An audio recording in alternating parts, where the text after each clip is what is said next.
Nora Speaks is a weekly podcast that tugs at the soul and consciousness of the Black community. With show topics such as youth empowerment, education, women's impact, and civic engagement, Nora Speaks challenges the listener to not only join the movement, but be the movement. On the show, you'll learn from insightful guests who have demonstrated capacity in these fields and more, and I'm your host, Nora Muhammad. Welcome to the show.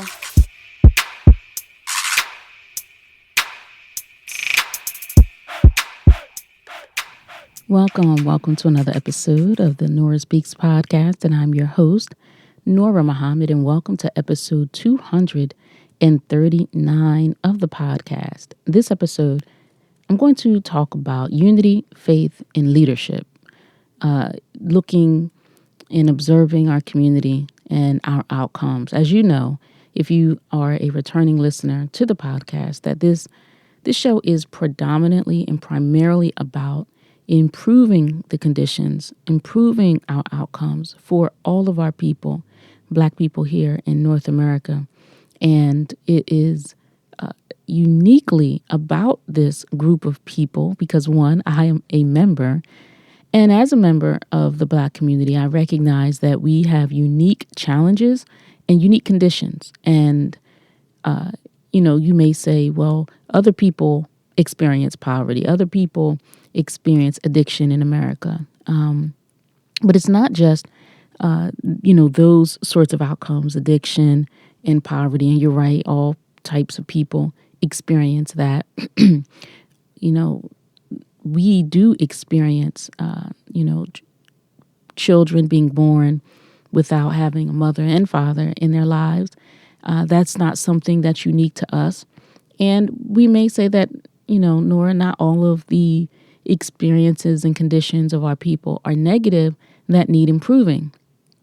Well, one thing I will say is that we are uniquely positioned as a people in that we are totally dependent on others to do for us what we should do for ourselves. Now, we are under the American flag, the United States government. However, by the Constitution of the United States of America and by our present condition and how we're impacted by the systems of America, we are unique. There are people who come into this country who become naturalized citizens, who in many respects are receiving more citizens' entitlements or rights than you and I experience. Remember, we were amended. Our freedom is something that is not a foundational part of this nation. And others know that, and we should know that, and we should operate as such. And because that is our conditions bear witness that we are not necessarily granted the same fundamental human rights that others are, what I suggest in this podcast is that we have to be responsible for the conditions of our people. We have to be responsible for changing the outcomes for our people. And just because some of us may have good paying jobs, steady work, we may live in, safer communities than others. Look, none of us are immune to the challenges of being a Black person in America. It doesn't matter what neighborhood that you're in. And there are tragedies all across this country that demonstrate this. And another point that I should make is that we don't look at those people who may be in an elite status or an unusual status as a standard, right? Where are our people experiencing the most common types of realities, right? So, the millionaire here, or the billionaire there, that's not a standard. That's an outlier, right? And so if we look at those areas in which we experience the most common conditions, well, that's our baseline and that's our standard. And we have to work on improving that. And so that's what I want to talk about in this episode and actually in the next 3 episodes. Unity, faith, and leadership. In this episode, I want to talk about unity. And as I said, the Nora Speaks podcast is emphatically and proudly in service to the Black community because I as I said, I'm a member, but I also recognize that we are the most in need of change. And that area that needs the most change should get the most attention. And we may not get that attention anywhere else, but you're going to get it here on Nora Speaks podcast. And so in just looking at the outcomes in our community, whether we're talking about education, if we're talking about incarceration rates, if we're talking about mortality rates of infants or women who are giving birth, if we're talking about outcomes in the school system where children receive the most discipline or disciplinary measures taken against them, the children who experience the most challenges in school, the community that experiences the most crime, poverty, right? We have to improve our outcomes, and looking for others to do it for us is not the most efficient or effective way for us to establish change. And we should, I hope that if you're listening to this podcast, then you may know that our outcome should be better. Something should change, but you might not quite know how to do it, where those changes should come from. But at least you're aware enough to know, yeah, I agree, Nora, some things have to change. This can't stay the same forever. And so one of the things that I believe is essential for us to improve our outcomes is unity, and us understanding the need for unity. And obviously, the word unity has a root of unite, or as a root of uni, right? Uni means one, and oneness is something that we must have. We have to have a singular goal in mind. And if we have varying or diverging interests, then we're just not going to be successful. So if your interest is taking care of other people, and my interest is making sure we're okay first, then we have diverging goals, and we're just not going to conquer this task. And so we have to be one people. Others recognize us as one people. That's why now that it's election season, they're talking about the Black community and what the Black community needs, and Black jobs, right?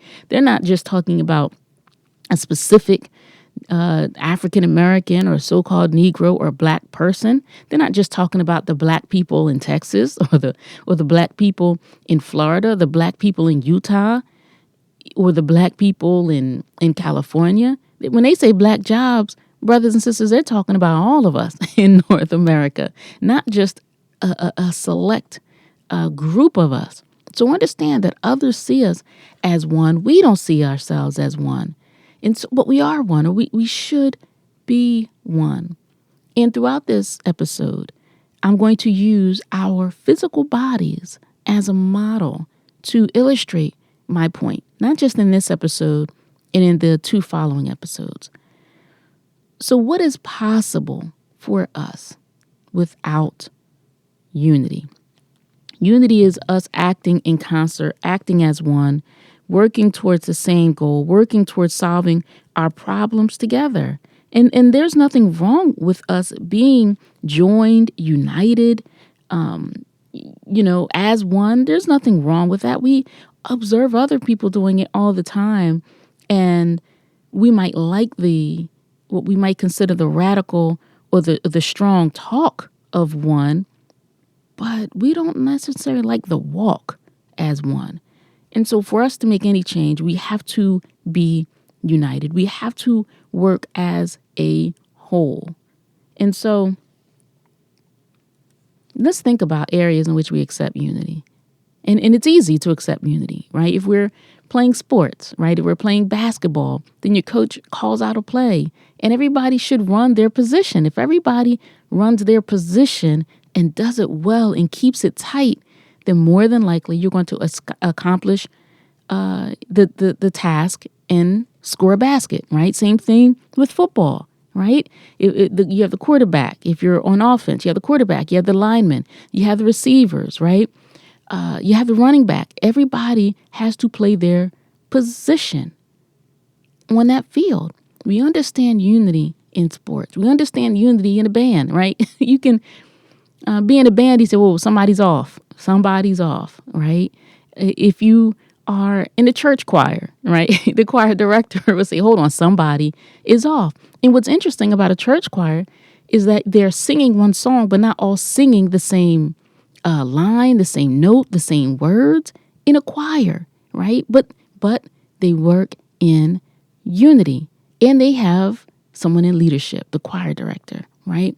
In choreography, I know we like to watch the Beyonce and her amazing shows, and we expect that her dancers are going to be dancing in unity based on the choreography, right? That is established for that set, right? So we expect it in dance. We expect it in music. We respect unity in Greek organizations. We even expect and respect unity in Double Dutch. But it is hard for us to unite in the areas of our lives that is of the most meaningful of missions. I could be talking about family, right? It takes a man and a woman to conceive life, but unity in that thing, we can be so quick to bail out. We can be so quick to tap in, to throw in the towel, right? But it takes unity. It doesn't take perfection. It doesn't always take agreement. It doesn't always take harmony, but it does take unity. And unity can exist when there's a lack of agreement or lack of harmony, because you have people who are coming together who may have different perspectives on the thing. But if we keep the unity of the goal, which is to raise this child, if we keep that in the forefront of our minds, then we can endure the times where things are not so harmonious. We can endure the times when things are not so peaceful, when we may have conflict, if we keep the goal in mind and remember we have to be united to accomplish this goal. So we can accept unity, right? And there has been a sort of push now for individuality in our community. And what do I mean by that? Some say what we must do. We have to come together and establish supermarkets. We have to come, that way our communities are not what they call food deserts, right? So we need fresh food. We need healthy food. So we should establish a supermarket in areas where there are none in our communities. And we look around and we don't see anybody coming together, stepping up and say, I'll be the first to say, I want to do this in unity, right?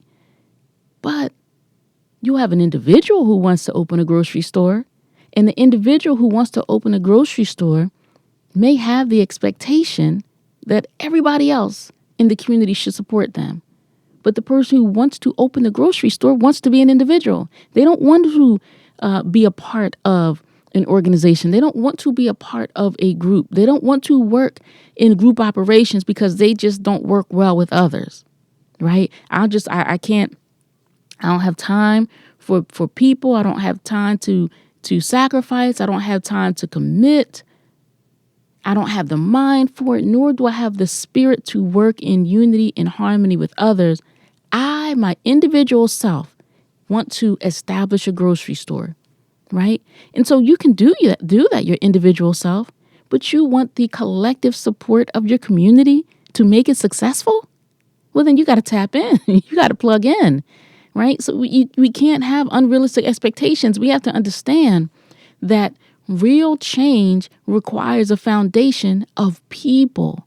And, on this podcast, I've used Chinatown before as an example of people coming together in unity, having their own interests, their own needs, their own cultural directives at the forefront and not apologizing for it. And they work together in unity and they're successful. I said I would use the body as a model. We have a heart. Our bodies have lungs. Our bodies have a brain. Our bodies have kidneys. Our bodies have a digestive tract. Our bodies have skin, eyes, ears, nose, mouths, hands, feet, legs, arms, right? Our bodies have all of these organs and systems. Now, what happens if our heart says, you know what? I know, lungs, that you need blood. I know, pancreas, that you need blood. I know, kidney, that you need blood. But I want to be an individual. Well, we're not going to be here too long if our heart thought like that, acted like that. If our lungs said, well, I know, heart, that you need me to oxygenate the blood that's going to go through the rest of the body, but I want to be an individual. I don't want to work together collectively as a system. You see, in studying our anatomy, our bodies, we see unity. We see oneness, right? We even see leadership, but I'll get to that in another episode. But we see our body working harmoniously. And if one of our systems shut down, well, then we're in crisis. The entire body is in crisis.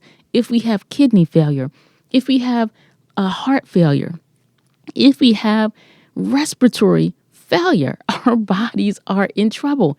If we have pancreatic cancer, right? If we have stomach cancer, if we have a obstruction in our digestive system or our elimination system, an impaction in our colon, then our entire body has a problem. So when we don't work together in unity, then our community has a problem. We have to use the body. The body is such a beautiful example of unity, right? Now, some of us, we say, well, working with black folks is too hard. And working with black folks is hard. That's why we have to have love. And love has to be the basis of unity. Because if we don't have love, then we won't have the endurance to stand the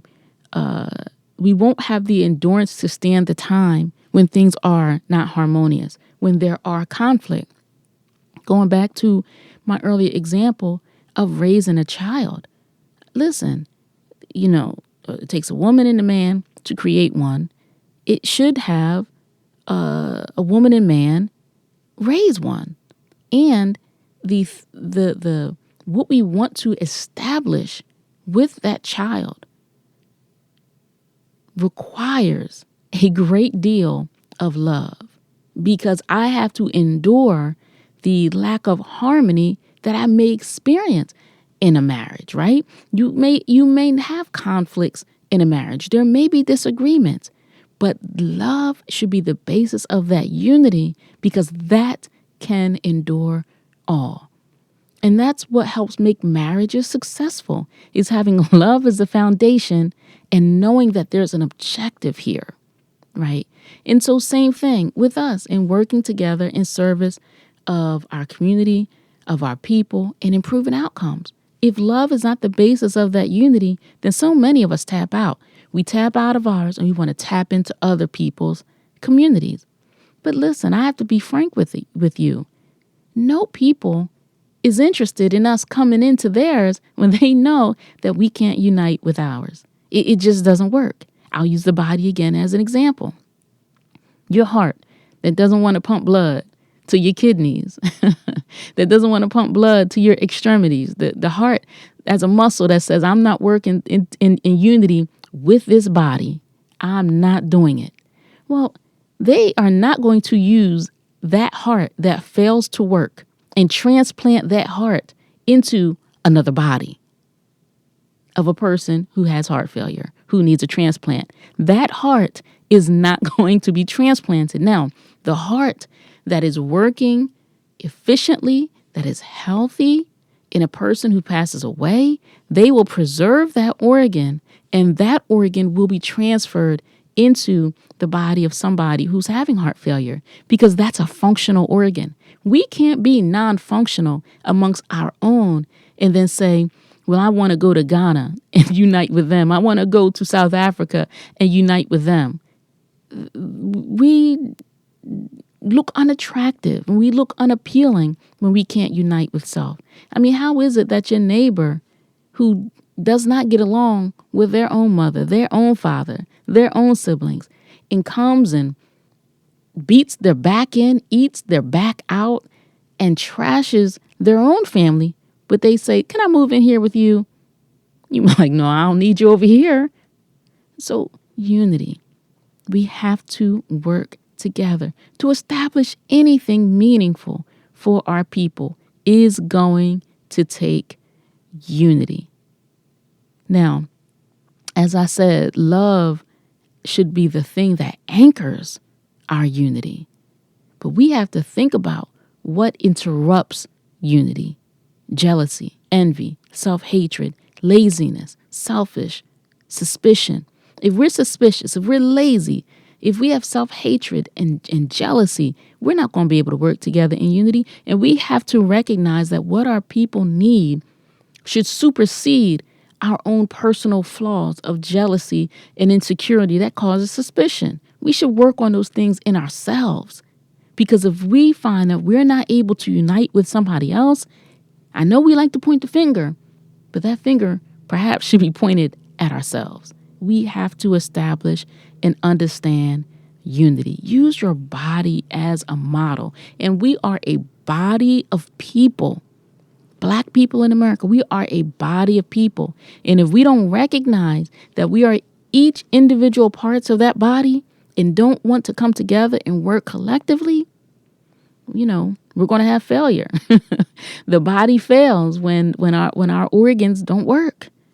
So we have to work together. Everybody all across the world is working and desiring unity with their own people in service of their own needs. And they're not apologizing about it. They're not being made to feel ashamed about it, because it is natural and it makes sense and it is intelligent that we work together in unity. Individuality is just not going to work. Your individual self wants the community to come and make you be successful. Well, sounds to me that you're looking for unity. If we want to receive the benefits of unity, we have to also make the investment. Thank you so much for listening to this episode of the Nora Speaks podcast. Until next time, stay in peace. We were brought here as a piece of property. And to keep that piece of property, it is to not allow the property to know the value of the property. What I mean by that, if you had known the history of yourself, you would not have been made a slave. And you won't be a slave now if you have a knowledge of yourself. It's hard to enslave a person that have equal knowledge with you. You just can't do it. And so this knowledge of yourself is the thing that will free you from what you have been suffering from. Thank you for listening to another episode of the Nora Speaks podcast. Be on the lookout for a new episode coming at you fresh next week. And as always, if you want to learn more about me and the work that I do, visit my website, norahmuhammad.com. Or if you have a listener question, email me at info@norahspeaks.com. You can also follow the Nora Speaks podcast on Facebook, Instagram, and Twitter at Nora Speaks Podcast. I'll be sure to include links in the show notes. If this show has value to you, please subscribe, rate, and review, and share it with family and friends. And be sure to check out previous episodes. And remember, don't just join the movement, be the movement. Stay in peace.